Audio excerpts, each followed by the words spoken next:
Il est 7h37 sur TF1, l'heure de retrouver l'invité d'Adrien Gindre ce matin en toute franchise. Bonjour Adrien. Bonjour Christophe. Vous recevez le patron du MEDEF, Patrick Martin, bienvenue. Bonjour Patrick Martin. Le budget arrive donc aujourd'hui à l'Assemblée nationale, examen en commission. La porte-parole du gouvernement a prévenu ce week-end, ce sera ni le budget des socialistes, ni celui de Sébastien Lecornu. Est-ce que c'est de nature à vous rassurer?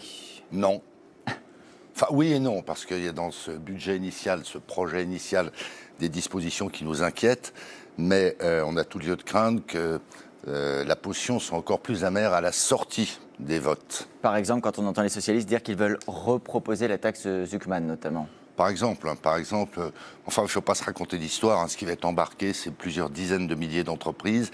Ça va créer encore beaucoup de stress, de confusion dans la tête des entrepreneurs qui, en ce moment, ont d'autres priorités. L'activité pour commencer. La question de la justice fiscale, ce n'est pas de votre point de vue un sujet à traiter. Même la présidente de l'Assemblée nationale, qui elle est du parti Renaissance, Yael Braun-Pivet, dit qu'il faudrait éviter d'arriver avec ce truc, je la cite, qui vous tombe du ciel, ça suffit. Est-ce que dans l'égalité des chances, dans la vie, il ne faut pas revoir par exemple la taxation sur l'héritage ? Probablement oui, mais avec beaucoup de précautions en regardant ce qui se passe dans les autres pays. Mais je vous fais observer que pendant ce temps, on ne parle pas du reste. C'est quoi le reste? C'est l'activité, c'est la conjoncture, c'est la compétitivité. On ne parle même plus d'emploi.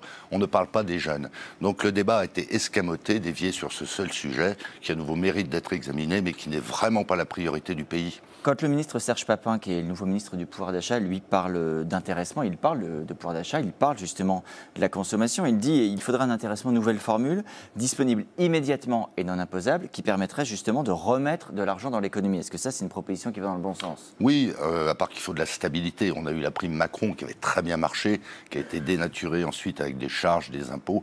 Nous, ce dont on a besoin, c'est de visibilité et de stabilité. Et puisqu'on parle de pouvoir d'achat, je vous fais observer que dans le projet de loi de finances, il y a la taxation des tickets restaurants, il y a la taxation des complémentaires santé. Tout ça va tomber pour 40% sur les salariés. Commençons par le commencement, ne créons pas de nouveaux impôts. Il y a en effet 14 milliards de nouvelles contributions qui sont prévues dans ce projet de loi de budget. Est-ce que vous vous êtes quand même fait à l'idée que les entreprises, que les plus riches du pays, l'un comme l'autre, vont devoir de toute façon davantage contribuer, comme d'ailleurs certainement la plupart des Français? On se résigne à cette idée, mais enfin, ça n'enlève rien au fait que le pays le plus taxé, le plus imposé au monde, dont ces entreprises, vont être encore plus taxés, plus imposés.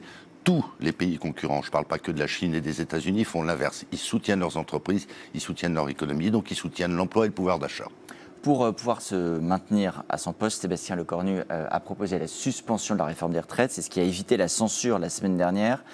Est-ce que vous imaginez encore qu'une suspension de la suspension soit possible? Ou est-ce que là encore, vous vous dites, si c'est le prix de la stabilité, allons-y et faisons-le? C'est un cadeau empoisonné.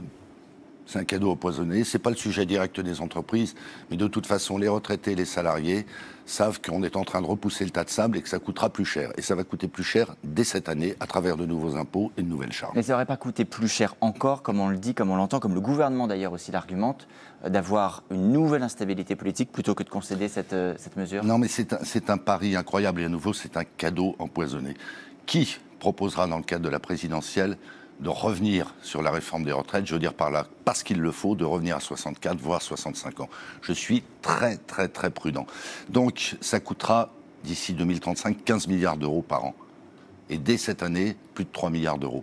Donc, à un moment donné, il faut lever le nez du guidon. Nous, ce qui nous intéresse, c'est le long terme, c'est la réussite du pays, ce n'est pas des petits calculs immédiats. Alors, le Premier ministre a tout de même proposé que vous, partenaires sociaux, vous en tant que représentants du patronat et avec les syndicats, participiez à une conférence sociale sur la question des retraites et qui doit se réunir avant la présidentielle dans les mois à venir. Est-ce que vous y participerez ? On y participera probablement, mais si les dés ne sont pas pipés, comme ça peut être le cas dans le conclave, c'est assez curieux de voir que le politique redécouvre les partenaires sociaux quand ça l'arrange et les oublie quand ça l'arrange. C'est-à-dire ? C'est-à-dire qu'on nous marque subitement de la considération, de l'intérêt, on nous prête un rôle qui est d'ailleurs une réalité essentielle pour la bonne marche du pays. Puis il y a d'autres époques où au contraire, on nous traite par-dessus la jambe. Donc je suis assez circonspect quant à une éventuelle manipulation des partenaires sociaux. Mais assumez par exemple vous-même, vous partenaires sociaux, la gestion du système de retraite, comme là encore l'a évoqué le Premier ministre. Est-ce que vous y seriez prêt? Est-ce que vous dites, donnez-nous cette gestion? mais on le fait déjà pour les retraites complémentaires. C'est l'exemple qui a été d'ailleurs montré. Vous observez qu'il y a eu un désaccord, ça peut exister entre les syndicats et le patronat la semaine dernière, et qu'il n'y aura pas de revalorisation des retraites complémentaires. C'est 30 à 40% de la retraite des retraités, par définition. Pourquoi ? Parce qu'on a considéré, nous, patronat, toutes organisations confondues, que la suspension des réformes des retraites, Borne et Touraine, allait peser sur les retraites complémentaires et que donc on n'avait pas les marges de manœuvre pour augmenter les retraites complémentaires. Donc là, typiquement, on est dans un cas de désaccord. Un premier résultat des méfaits de la suspension de ces réformes. Le prix Nobel de l'économie, Philippe Aghion, disait chez nos confrères de RTL vendredi que, d'après lui, le chef de l'État réfléchissait à un référendum sur la question des retraites, cette fois pour tenter de réintroduire l'idée d'une réforme par points, d'un système de retraite par points, comme ça avait été d'ailleurs évoqué en 2019. Est-ce que ce serait une bonne piste ? Tout est une bonne piste à partir du moment où on augmente la quantité de travail dans ce pays. Ce pays est à bout de souffle financièrement. Si on taxe les capitaux et si on travaille moins, on va droit dans le mur. Le pays va s'appauvrir. Moi, je ne suis pas dans la tête d'Emmanuel Macron. Philippe Aghion est beaucoup plus proche de lui. On peut tout regarder, mais je pense que si déjà on avait maintenu ces réformes Borne et Touraine, on n'en serait pas là. Vendredi, c'était également le jour où a eu lieu la dégradation surprise de la France par l'agence Standard & Poor's. Encore un cran de moins, on est passé de A à moins à A+.